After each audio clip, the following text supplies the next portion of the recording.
Cet arbre est une très vieille souche d'un aulne qui pousse littéralement les pieds dans l'eau de la rivière. Des arbres comme celui-ci, il y en a beaucoup le long de ce petit fleuve, leur tronc est lisse, argenté et mordoré.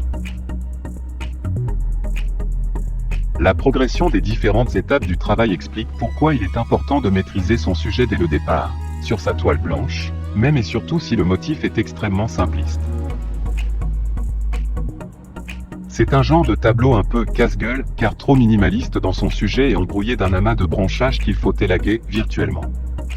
Il est curieux de se demander, image après image, où le peintre a finalement l'intention d'emmener le spectateur. Cet arbre est mort, donc il ne fait plus aucune feuille, et alors son graphisme se détache d'autant sur l'arrière-plan de frondaison des berges.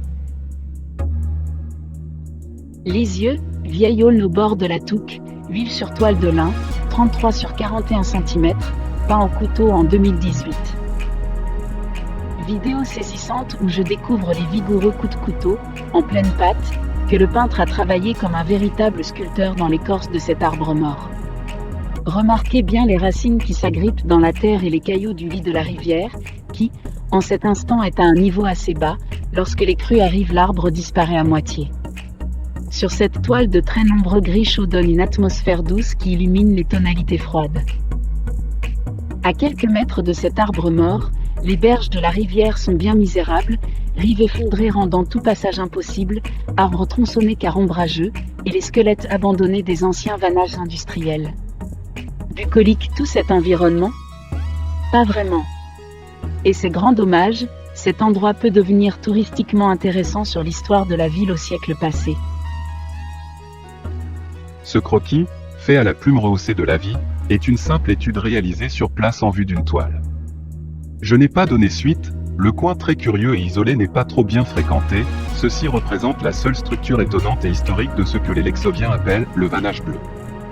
C'est le seul vanage industriel de Lisieux resté complet, avec ses rouages sur sa passerelle en fonte et acier typiquement dans le style du 19e siècle. Il se trouve sur le bras de dérivation de l'île où avait été construite une usine de textile, il régulait l'arrivée du courant pour les roues à eau.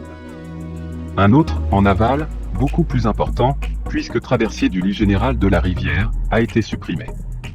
Un troisième se situe de l'autre côté de l'île. Tout cet ensemble important, dont l'usine en friche industrielle, est abandonné ou en ruine.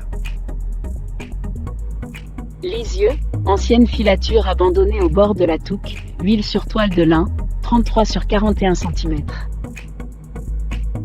J'ai peint cette toile, à la brosse, en 2016, mon cheval est presque les pieds dans l'eau, comme le vieil aulne qui se trouve juste à côté. Les nombreuses filatures avec leurs roues à aube et leur vanage étaient le paysage industriel de toute la ville.